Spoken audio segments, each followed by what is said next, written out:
Ok, o que falta a gente ver agora? Nós vimos a análise do ponto de vista do K. Agora a gente tem que considerar o que acontece do ponto de vista do P. O que é o P? O P é a quantidade de elementos novos. Funciona mais ou menos assim. Você tem N elementos no começo, esses N elementos foram entregues para você, e você vai fazer K buscas. Para falar a verdade, a gente tem que ver os novos elementos chegando, e aí eu não vou dizer para você, você vai fazer K buscas, depois vai fazer P elementos, não. Você vai fazer algumas buscas, aí de repente aparece mais um elemento, faz mais umas buscas, aparece mais alguns elementos, mais buscas, mais elementos, mais buscas, mais elementos e assim por diante, tá? E no final são P elementos novos que vão surgir. Aí o que a gente tem que pensar? A gente tem que pensar qual que é o impacto do P nessas decisões entre ordenar e não ordenar. Tá? O que acontece quando a gente vai decidir se a gente ordena ou não ordena, pensando que eu vou ordenar, mas vai aparecer elementos novos a qualquer momento. Tá bom? Bem, Eduardo, a gente já sabe que para a gente não ordenar, o custo de colocar um elemento novo é só colocar ele no final do vetor. O de 1. Então, se eu tenho que colocar P elementos, vai ser P vezes esse O de 1 aqui, que vai ser relativamente tranquilo. Por outro lado, se eu tiver que ordenar, eu vou pagar N na hora que chegar o P. Então, como é que a gente faz para decidir se vale a pena ordenar ou não, considerando os elementos novos que podem surgir? Você tem alguma intuição qual que seria a resposta para isso? Acredito que possa ter a ver com a quantidade de buscas também. Tipo, se tu vai fazer muitas buscas, vale a pena ir manter ordenado, Tá. né? Mas se são poucas buscas, talvez não valha tanto a pena manter ordenado. Mas vamos supor que pelas buscas, a gente achou que valeria a pena. Pelas buscas, a gente achou que valeria a pena. Então, eu acho que para simplificar, a gente pode imaginar o seguinte, ó. A gente analisou as buscas e concluiu, vale a pena ordenar. Então a gente estaria em qual cenário? A gente estaria Que nesse... são muitas buscas, né? Seriam muitas buscas. Então a gente tem aqui O de N buscas. Então a gente chegou à conclusão de que certamente com muitas buscas, repara que quando ele está log de N, ele empata em termos de complexidade. Mas quando você está com O de N, ele certamente compensa ordenar.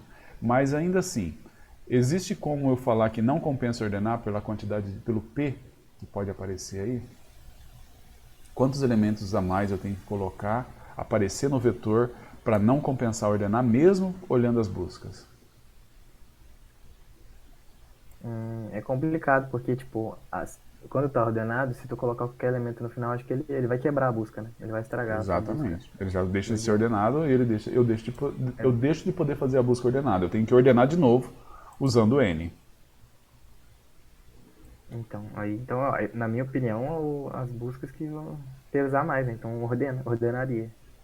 Tá, mas se eu falar para você, Independente. que a quantidade de buscas ela é fixa, está fechada, mas o P que vai aparecer é assim, você vai começar com N elementos, mas depois pode aparecer mais N elementos para você. Ao longo das buscas que você for fazendo, pode aparecer mais N elementos. Ou, para para ficar mais claro, pode aparecer mais N ao quadrado elementos. Compensa você fazer a ordenação inicial se ele, ao longo do processo todo, vai aparecer uma quantidade desproporcional de novos elementos? Ou seja, Não, manter o porque vetor aí ordenado... Pode falar? não ia valer a pena porque aí as buscas passariam a ser pequenas, né? Você faria poucas buscas. Exatamente. Comparado ao tamanho do vetor, as buscas ficam pequenas. Isso. E mais que isso ainda, para ordenar eu pago n. Se eu estou fazendo n ao quadrado buscas, então vai dar um n ao cubo para manter o vetor ordenado. Certo? Um n ao cubo. Sim, sim, sim. Então, na verdade, as coisas ficam bem mais complicadas aqui. Óbvio que você poderia falar assim, espera todos os p's chegarem, todos os elementos novos chegarem, aí você ordena todo mundo, e aí você faz a busca. Aí volta toda a história lá Aí faz atrás. sentido, porque você vai ter um N log N de novo, né? Exato, tudo bem, aí volta toda a situação lá atrás. Porém, você pode fazer isso? É outra situação. Você pode esperar todo mundo chegar? Tipo, ó, pessoal, ninguém come nada ainda não, e vamos esperar todas as visitas chegarem, para daí a gente começar a servir no churrasco. Você acha que isso tem alguma chance desse churrasco ir para frente? Ah, nesse caso, não. Então, na verdade, o que vai acontecer? Vai acontecer que vai ter gente chegando, gente saindo e tal, gente chegando, gente saindo, e todo o tempo você vai ter que ficar fazendo busca, tá? E aí, quando você tem esse caso, se você tiver da ordem de N elementos novos, então tá, eu tenho, sei lá, 1000 elementos, mas tem mil entradas e saídas na festa. E enquanto isso eu tenho que ficar fazendo busca. Já começa a ficar duvidoso se vale a pena ordenar, cara. Olha só. E aí, você fica numa situação desesperadora. Porque se não vale a pena ordenar, você já vai ter que estar trabalhando com N ao quadrado aqui. E N ao quadrado a gente sabe que ele pode ser muito ruim, tá bom? Bem, resumido aqui. Se você tem no caso onde esse número de elementos novos é fixo, é zero de preferência, não existe elementos novos, todo mundo começa com N elementos, e aí decidir se eu ordeno ou não ordeno, é o que a gente falou, basta a gente ver a quantidade de buscas que a gente tem que fazer, e como essas quantidades de buscas cresce com o K. Quando você tem elementos novos chegando, a coisa fica bem mais embolada, só que daí a gente tem que começar a pensar assim, eu tenho que ficar fazendo buscas enquanto elementos novos vão chegando e elementos vão saindo também, eventualmente. As pessoas podem entrar e sair da sala. E eu tenho que continuar fazendo buscas enquanto isso. Toda vez que alguém entra, eu ordeno. Alguém sai, eu ordeno. Eu faço mais uma busca, faço mais 10 buscas, entra alguém. Eu faço mais umas 3 buscas, entra mais uma pessoa. E aí eu tenho que ficar toda hora parando e ordenando, parando e ordenando, parando e ordenando. Nesse caso, muito provavelmente, se você tiver uma quantidade muito grande de entrada e saída de elementos, ordenar não é uma boa estratégia, o que quer dizer que todo esse rolê aqui está fadado a não conseguir lidar com N's muito grandes, tá bom? Mas basicamente é isso. Isso daí, inclusive, daí acaba a nossa análise aqui do que a gente tem que fazer com busca, tá? Quer dizer que se você está trabalhando com buscas no vetor, é isso daqui que a gente vai poder esperar. A gente não consegue fazer inserção aqui, um N.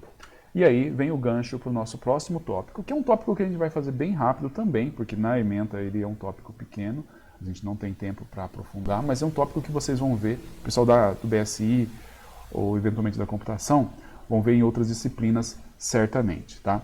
Que é, como que eu conseguiria fazer a inclusão dos novos elementos, ó, deixa eu colocar aqui, ó, eu quero, ver qual cor eu não usei ainda, esta.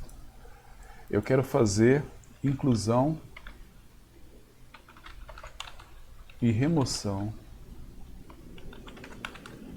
em O de log n. Tá? É isso que eu quero.